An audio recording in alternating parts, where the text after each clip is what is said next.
favorite thing I've done is we've been winning. That's been the only thing on my mind, and that's the only thing that I'm excited about, and I can't wait to get out there and play tomorrow. Tomorrow, those Zags will tip off in the Final Four, and no one covers March Madness like our team. We've got Creme 2 coverage live from Indy, plus an interview from Mark Few after winning Coach of the Year.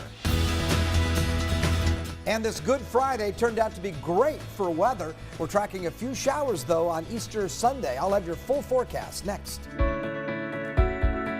And police are on high alert this entire weekend. What officers want Gonzaga fans to know before getting on the road.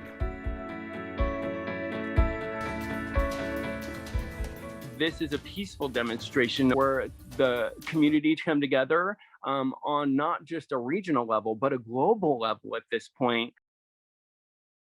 A Newport man being honored at a celebration of life tomorrow. 19-year-old Jason Fox was killed last fall, but those who knew and loved him are now working to change the narrative around diversity in their small community. Good evening, everyone. Thanks for being here. I'm Whitney Ward. And I'm Tom Sherry. The trial keeps getting pushed back for those accused of killing Jason Fox, but his mother says she wants to keep his case on everyone's mind. That is why hundreds of people are expected to gather tomorrow as part of the first ever Pride event in Newport. Our Morgan Trow has been covering this case for more than 6 months now. She brings us the latest tonight. Jason would still be here today if he wasn't flamboyantly LGBTQA in rural America. And that's truly what resulted in unfortunate events that ended his life. Outrage continues to grow surrounding the murder of gay Newport teenager Jason Fox. And now his story has gone worldwide.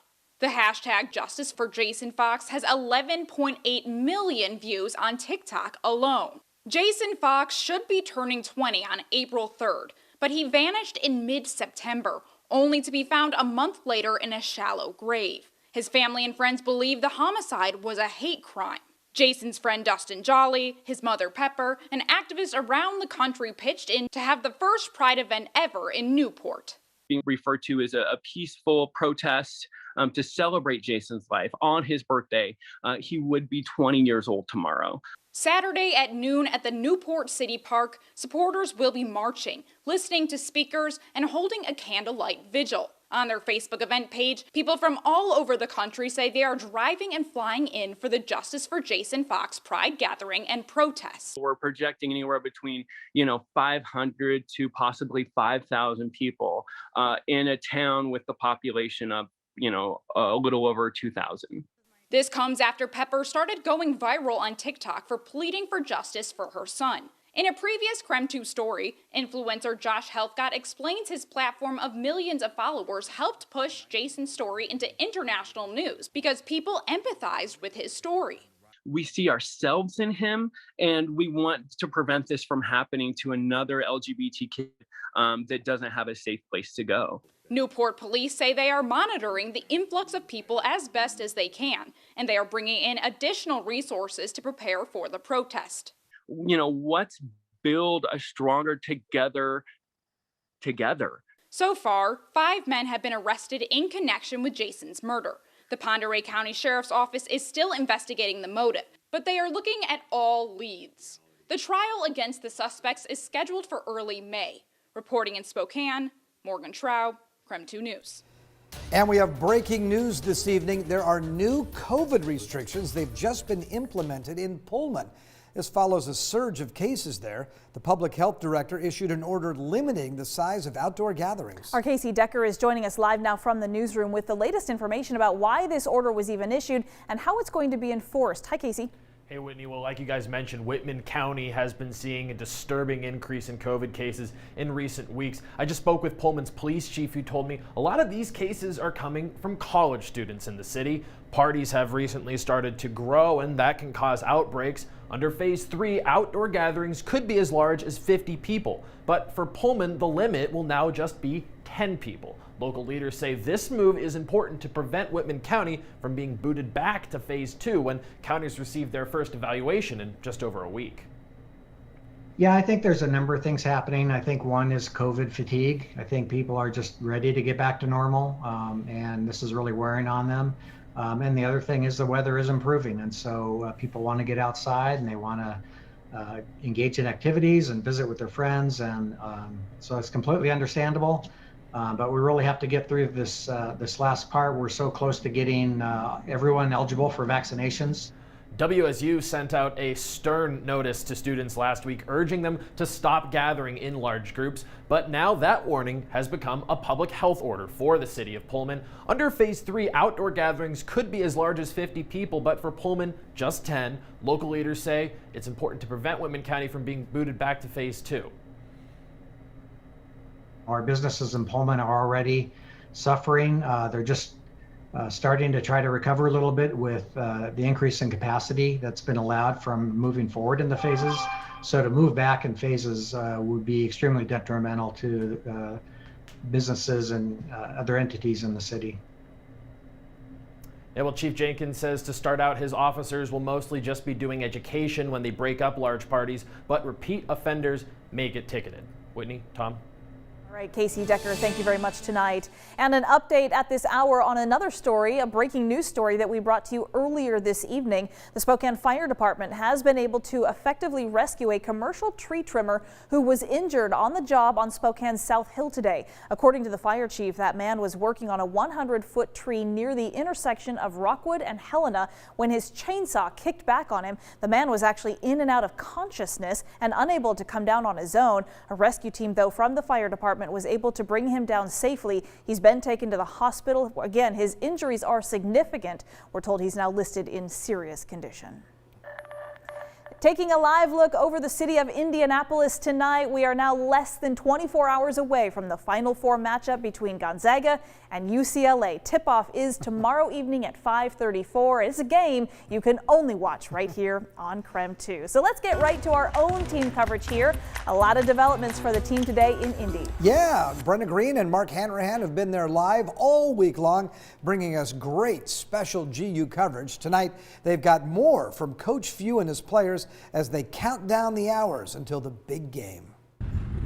Yes, good evening from downtown Indianapolis, where we are now just one day away from Gonzaga taking on UCLA in the Final Four. Yeah, and I spoke with the team today. They made one thing very clear. They are laser focused. Someone would have told you before the year you guys would go into the Final Four undefeated. What would your reaction have been? I would have laughed.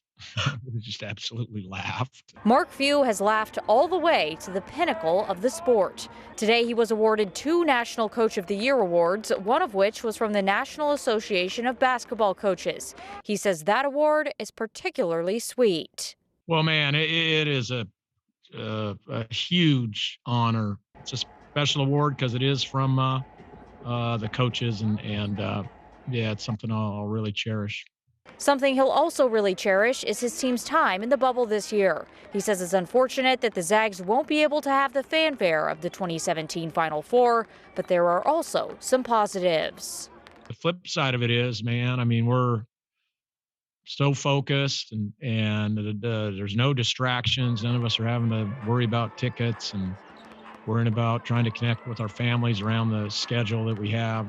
So you get some great camaraderie, as if we need it anymore, but it's been great to have it, of just all of us together on this, and that's all we got. If there is anyone on this team who's had a breakout tournament, it's Drew Timme, but he echoes Few's sentiment. The best thing about this run for him has nothing to do with himself.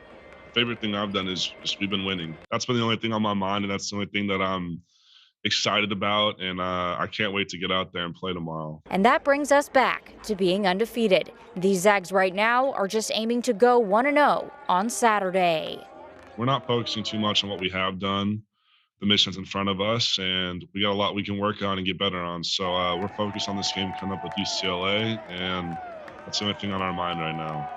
Now, Mark, I don't know if you noticed in that piece, but Drew's Fu Manchu, nowhere to be seen. It's been grown out into a beard, so the media had to ask, what's going to happen come Saturday? He said, well, my facial hair kind of has a mind of its own. Oh. I let it do what it wants, so we'll just have to wait and see. Gonzaga and UCLA have played twice in the NCAA tournament, once in 2015 and, of course, once in 2006. That 2006 Sweet 16 loss is one of the, if not the most heartbreaking loss in Gonzaga history. Well, today I spoke with a member of that GU squad, Derek Ravio, about that experience and what he says Gonzaga needs to do to win tomorrow. And that's it! What a comeback! That's when I wish I could get back, but hopefully it's another sweet revenge tomorrow. 15 years later, and the loss still stings. In 2006, Gonzaga's season ended with Adam Morrison in tears. The Bruins scored the final 11 points of the game to beat Gonzaga by 2 and advance to the Elite Eight. UCLA was a 3 seed that year, Gonzaga a 2 seed. Derek Ravio was a junior and ran the point for the Bulldogs. UCLA kind of had that momentum going. We were in control most of that game. And I feel like we kind of took the pedal off the gas a little, and we weren't as aggressive and not as, in attack mode. And, a lot of things went right for UCLA, and it just, unraveled. 9 years later, the Bulldogs and Bruins met again in the Sweet 16. This time, Gonzaga took care of business, beating UCLA by 12 to advance to the Elite Eight. Saturday, the teams meet up again, this time in the Final Four. Ravio likes GU's chances. When it comes to tournament, it's all about matchups, who's hot, who's playing the best at this time of year, and a little luck. And I think they're rolling right now. They've got a lot of confidence, and they've got great momentum. As for Ravio, the following year, he was named Co-West Coast Conference Player of the Year. He went on to play 10 years overseas before returning to Spokane a few years ago. He knows his alma mater has a great shot at winning a national title, but he says the focus right now is beating UCLA.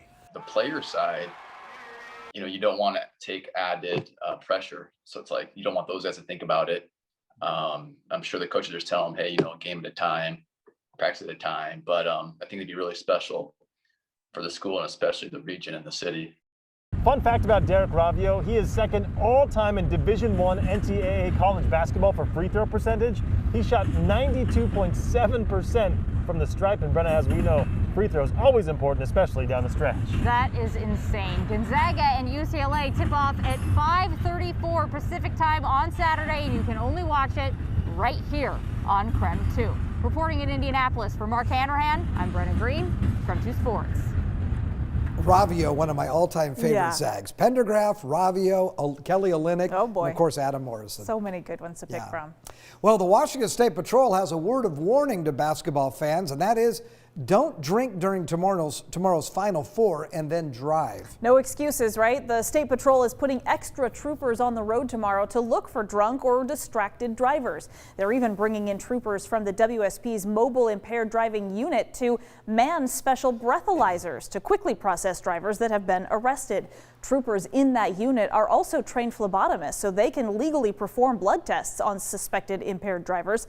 In a press release, the State Patrol urged drivers to just be safe and smart, and they finished up by saying, "Go Zags."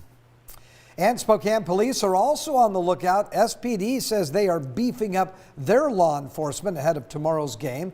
Gonzaga University campus security and public safety will also join SPD in providing security and enforcement throughout the afternoon, evening, and into the early hours of Sunday, April 4th. They want to remind people to have a designated driver. We just want to let people know that's not actual current video. That's not snow. There's no snow in the forecast. Nothing to worry about there. Maybe a few showers on Easter Sunday. We'll talk more about that. Remember to keep it right here on KREM 2 News because tonight at 7 o'clock, Brenna will be back live from Indianapolis with Karthik, and they will be in the studio. Karthik will be in the studio with our Final Four Bulldog Madness special. It includes all kinds of great interviews and behind-the-scenes footage. Yes, and then at 7:30 also tonight, we have a special throwback special looking through the years at the Gonzaga men's basketball success. So these are stories that you just won't see anywhere else but right here on KREM 2.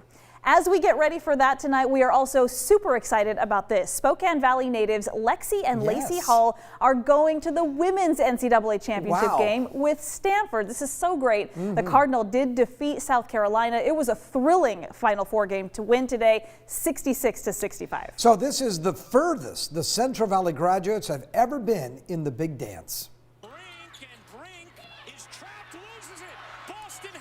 So here's the wild finish from the game. South Carolina gets a steal, but that's Lexi Hull. You'll see get a crucial defensive stop to preserve the lead. The Gamecocks missed the final follow at the buzzer, and Stanford won. Lexi had 18 points, 13 rebounds, and 4 assists. Wow. And Lacey had 1 point, 1 steal, and also an assist. The Hull Twins and Stanford will play the winner of the UConn and Arizona game, and that happens on Sunday. Lots to root for. Oh man, this is such an exciting time. You called it, the most wonderful time of the year. Yeah, that's exactly. My son's the one. He'd start singing that around the house. It's the most wonderful time as soon as March Madness rolls around, and it is. I think personally, it's the greatest sporting event, at least in the United States. Yeah, I think it's better than the Super Bowl, and I was super excited when the Seahawks made the Super Bowl. Yeah.